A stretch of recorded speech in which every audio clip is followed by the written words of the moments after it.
She got drenched in soda at work, but when her billionaire husband walked in, everyone stopped laughing. Danielle Monroe had worked at Caliber Works, a sleek tech startup based in Tempe, Arizona, for almost 5 years. She wasn't flashy, didn't try to be anyone's favorite, but she was solid. Everyone knew it. Her numbers spoke, her leadership spoke, her integrity, loud even in silence. At 38, she wasn't the youngest in the room anymore, but that didn't matter. Danielle had earned her stripes in customer service, moving up from phones to management, mentoring dozens of younger employees along the way. But lately, something had shifted. New hires had come in, mostly kids fresh out of college. Sharp tongues, louder laughs, and that exhausting brand of confidence that doesn't know when to shut up. They didn't see Danielle as a leader. They saw her as different. It started with side eyes, mocking impressions behind her back, her tone, her mannerisms, and then her hair. That morning, Danielle had worn her hair out, big, soft curls that framed her face like a crown. She hadn't planned to. It was wash day. The twist out had come out better than expected, so she let it breathe. No politics behind it, no message, just her natural self in its natural state. But that's all it took. As she entered the break room around 9:20 a.m., with a plain bagel and a cup of chamomile tea in hand, she caught the tail end of a conversation between 3 of the new hires, Logan, Trent, and Casey. "Look like she stuck her finger in a socket," Trent said, snorting. Casey doubled over laughing. Logan just grinned. Danielle didn't say a word. She walked past them, eyes fixed on the microwave. Calm, too calm, which only seemed to egg them on. "You heard me, Danielle," Trent added, louder now. "You could have at least worn a hat." Casey held up her phone, pretending to take a picture. "World star, anyone?" Danielle stood there, frozen, not out of fear, but calculation. These were kids, immature, petty. She'd handled worse. But before she could reply, it happened. A splash, cold, sticky, sudden. A cup of orange soda, half full, was now dripping down the front of her blouse. Her skin was wet, her chest sticky, the liquid clinging to the fabric like it belonged there. Casey's hand was still half raised, the cup now on the floor, spinning. It was dead silent. Even the ones who weren't involved, people standing near the coffee machine or passing through, froze. No one moved. Danielle blinked once, then once more. Trent chuckled under his breath. "Oh man, that slipped." Slipped. Danielle didn't scream, she didn't throw anything back, didn't call for a manager. She just looked down at her blouse, then at them. Then she quietly set her tea down, turned, and walked out of the break room. But something shifted in the air the moment she walked away, like the calm before a storm no one saw coming. Danielle stood at the sink in the women's restroom, her hands planted on the cold porcelain. She didn't cry. She didn't even look in the mirror. Instead, she stared at the slow drip of soda rolling down her blouse and felt still. Not numb, just still. Her phone buzzed in her back pocket, a calendar reminder. 10:00 a.m., office tour with Julian Monroe. She smirked. Not because it was funny, but because of the timing. Her husband, Julian, was supposed to meet the executive team today, not just as a guest, but as the man who'd quietly invested millions into Caliber Works before most employees even knew the company was on the rise. Julian didn't like attention. He wore plain clothes, drove a dark gray Audi he never talked about, and didn't bother with titles like CEO or owner. But his presence meant weight. And if he was walking in that morning, it meant people were about to get very professional, very fast. Danielle wiped the soda from her skin with paper towels, breathing in slowly through her nose. She pulled her phone back out and tapped a quick message. "Hey, when you get here, come find me first. 3rd floor restroom, west wing. I need you." It was rare for her to text like that, especially at work. Julian responded within 60 seconds. "Say less. On my way." Back in the break room, things had mostly gone back to normal, at least on the surface. Laughter had returned. 1 or 2 employees whispered about what had happened, but most went about their day, heads down. Trent and Casey? Still joking. Logan had vanished into the stairwell. No one had gone to HR. No one had checked on Danielle. No one even picked up the cup. Julian entered the building at 9:56 a.m. sharp. He was dressed in dark jeans, a plain white t-shirt under a navy jacket, and wore a watch that cost more than the company's espresso machine, but you wouldn't notice unless you knew. He walked past reception with a brief nod and tapped the elevator button. People glanced at him, some whispering, unsure of who he was. Others knew, or at least they'd heard the name. As the elevator doors closed behind him, someone tapped their coworker and said, "Is that Danielle's husband?" Julian stepped off on the third floor and walked the long hallway to the west wing. A cleaning cart stood near the entrance of the restroom. The door was slightly ajar. Danielle stood inside, leaning against the wall now, arms crossed, blouse still stained. Their eyes met. "You good?" Julian asked, voice low. Danielle nodded once. "Yeah, but I need you to do something for me." "Anything." She unfolded a paper towel and handed it to him. It was soaked, bright orange. Evidence. Julian looked at it, then back at her. "Who did it?" She gave 3 names. No emotion, no fluff, just facts. Julian tucked the paper towel into his jacket pocket like a lawyer collecting a piece of evidence. "Okay," he said. That was it. He kissed her cheek, turned, and walked out. But while Danielle stayed in that quiet restroom, the atmosphere outside was about to change fast, and nobody had a clue what was coming. Julian didn't walk like a billionaire. He walked like a man who had nothing to prove. Down the corridor, his pace was even, hands in pockets, calm, almost casual. But if you looked closely, really looked, you'd notice how people shifted when he passed, how voices lowered, how fake smiles twitched into place. He stopped just outside the conference room and knocked twice before stepping in. 3 executives sat around a polished wood table: Miles, the COO, Jordan, head of HR, and Renzo, the newly hired culture officer, whatever that meant. They stood quickly, reaching for handshakes and greetings. Miles fumbled his words. "Julian, we weren't expecting you so early. We were just, prepping some slides to—" "I'm not here for slides," Julian said. His voice was even, direct, friendly enough, but with an edge sharp enough to make Miles's throat click. Jordan gestured to a seat. "Well, of course, sit. Let's catch you up on—" "I just came from the 3rd floor," Julian interrupted. Renzo blinked. "Oh, did you get the tour already?"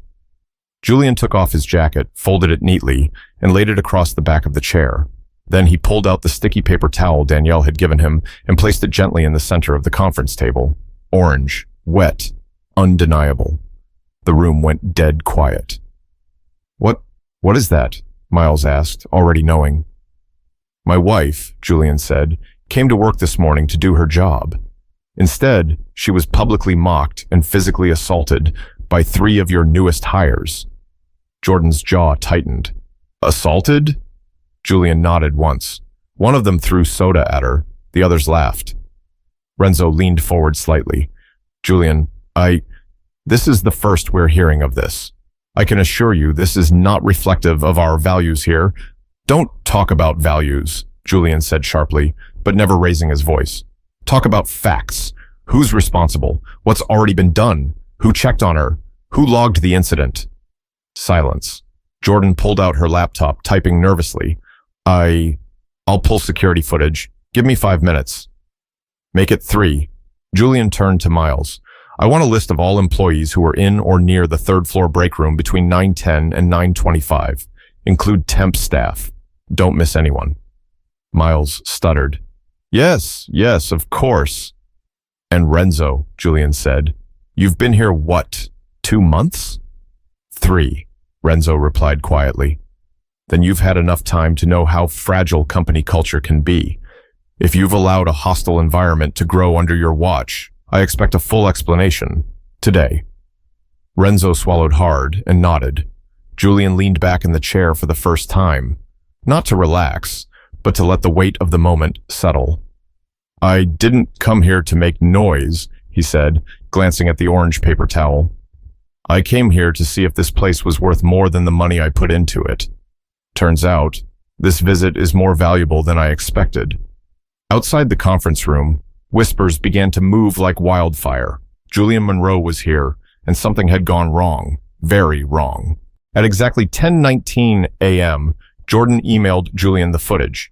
No sound, just video. Danielle walking into the break room, Trent mouthing off, Casey tipping the cup, soda flying, Logan laughing before slipping out. It wasn't grainy, it wasn't blurry. It was clear. Julian watched the clip 3 times in a row. He didn't react. No dramatic sigh, no flinch. He just sat still, eyes narrowed, expression unreadable. Then he forwarded it to legal, to HR, to the CEO, and to himself. He stood up, slipped the folded paper towel back into his pocket, and looked at Jordan. "Do you have a place we can speak privately with the 3 involved?" Jordan nodded. "Yes, Conference 2B is available." "Good," he said. "Start with Trent." Word spread fast. Employees began to peek around corners. Some heard things, others just felt it. That twitchy corporate shift when something serious is happening and everyone tries to look busy. Trent was pulled from his desk just before lunch, still smiling, still cocky. He didn't realize who he was walking into. Julian was already seated when he entered. Jordan stood by the door. Trent's smile faltered a little. "Wait, are you the guy from earlier?" Julian didn't answer the question. He just gestured to the chair. Trent sat. Jordan clicked her pen. Julian nodded once. "I watched the footage." Trent froze. "What?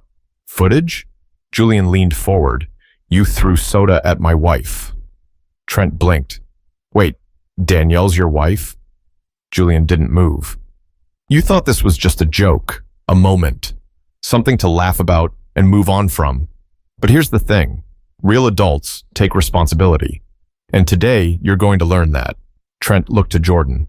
"Hold on. I didn't mean anything by it. It slipped. She overreacted. I was just messing around." "Messing around is when you prank a friend," Julian said calmly. "This was disrespect, at work, directed at someone who outranks you, who's earned her position, and who deserved basic decency." "Come on," Trent muttered. "You're making this a bigger deal than it has to be." Julian stood up. "You're fired." Trent's face twisted. "Wait, what?" "You're done here. Security will walk you out." Jordan opened the door. A guard stood silently waiting. Trent stood up, indignant. "You can't do this." Julian met his eyes. "I just did." Trent started to speak again, but the guard stepped in. He didn't resist, just scoffed, shoved his hands into his pockets, and muttered something under his breath as he left. But the hallway was already watching, and they saw who walked out and who was still standing. Next up, Casey. She came in chewing gum, arms crossed, acting unfazed. She glanced around the room and immediately clocked Julian. Her posture shifted, but only slightly. "I'm guessing this is about the soda," she said, plopping down into the chair without waiting for an invitation. Julian didn't answer. He slid a printout of a still image from the footage across the table. Her hand, midair, cup released. She squinted at it, pretending not to care. "It was a joke." "No," Julian said. "It was harassment." Casey leaned back. She was acting like she was better than everyone. Always walking around with that holier-than-thou attitude. I mean, people talk." Julian didn't flinch. "And do you think gossip gives you the right to humiliate someone?" Casey rolled her eyes. "I didn't mean to humiliate her." "You filmed it." She froze. Julian pulled up another screen, her phone, clearly angled toward Danielle, a smirk on her face. No attempt to hide it. Casey stayed silent this time. Julian folded his hands. "There's a difference between being young and being reckless. You crossed that line, and now you're going to face what comes with that." Casey looked to Jordan, desperate. "You're really going to let him do this?" Jordan didn't say a word. Casey laughed once, dry and sarcastic. "This place is toxic anyway." Julian didn't even look at her. "You're dismissed. Security's waiting outside." As the door opened, she stood muttering, "Whatever. Good luck without us." She walked out fast. Her footsteps echoed down the hall, but no one made eye contact when she passed. Not because they didn't know what happened, but because they did. An hour later, Logan came in. He was quieter, more calculated. The type who watched first, spoke last. He took his seat carefully, adjusting his tie like it might save him. Julian looked at him for a long moment before speaking. "You didn't throw anything. You didn't film it. But you laughed. You watched." Logan nodded slowly. "I wasn't part of the joke, though. I didn't say anything." "You left the room before it escalated," Julian said. "But you didn't warn her. You didn't report it. You didn't check on her. So the question is, what did you do?" Logan hesitated. "I didn't want to get involved." That Julian said, is the problem. Jordan tapped a note on her tablet. Logan looked between them. Look, I didn't know it would go that far. I don't even hang out with them outside of work. Julian stood. I believe you, but this isn't about hanging out. It's about accountability. What kind of company are we building if people like you stay quiet in rooms where wrong things happen? Logan exhaled hard, shoulders dropping. I understand. Julian nodded. You're not being fired, but you are being suspended, without pay, effective immediately. Logan looked shocked, but didn't argue. You'll complete a workplace conduct training, Julian continued, and you'll meet with a mentor weekly for a month. If you want to rebuild trust here, you'll earn it. Logan nodded slowly. I can do that. Good, Julian said, walking to the door. Then prove it. Downstairs, the main lobby had become quiet as a library. People whispered, but no one dared raise their voice. Danielle had returned to her office, blouse changed, calm as ever. Julian finally walked in. She didn't stand. She didn't even turn. Handled? She asked without looking up. Julian leaned against the doorframe. Handled. She looked up, then. Julian stepped closer. Let's go home. But while they walked out hand in hand, the company they left behind had already changed, and not everyone would survive what came next. Danielle and Julian didn't post anything on social media. There were no press conferences, no hashtags, no cryptic tweets or think pieces. Just silence. And in that silence, the message was louder than any viral video. By Monday morning, word had made its way across every floor at Caliber Works. Trent and Casey's names were gone from the company directory. Their desks were cleared, empty chairs, no farewell emails, no party. Logan returned 3 weeks later, quieter, sharper, more aware. He didn't say much, but when he passed Danielle in the hallway, he stopped. I'm sorry, he said, for not doing more. Danielle didn't offer a big speech, just looked him in the eye and said, do better next time, and kept walking. HR overhauled its training. Jordan pushed through new reporting procedures, an anonymous hotline, regular culture check-ins. Danielle was offered a promotion she didn't ask for, but she declined it. She didn't need a new title. She already knew who she was. Julian kept his distance from the company afterward, not out of anger, but because his presence had already done what it needed to do. Sometimes, power doesn't need to linger. It just needs to show up when it counts. They never discussed the incident at dinner, never replayed it or held on to it. Some stories need to be told, others just need to end. Danielle went back to her routine, her tea, her numbers, her calm. But now, when she walked through the building, people didn't just see the customer service manager. They saw the woman who didn't flinch when disrespected, the woman who didn't raise her voice but still got heard, the woman whose silence moved the room more than noise ever could. You don't have to yell to demand respect. You don't need a camera to prove your worth. Some of the strongest moments in life happen quietly, when you choose to keep your dignity instead of giving someone your anger. If someone's ever made you feel small, remember this. Power isn't in your reaction, it's in your presence. Now tell me, what would you have done in Danielle's shoes? Let's talk about it in the comments. And if you know someone who needs to hear this story, send it their way.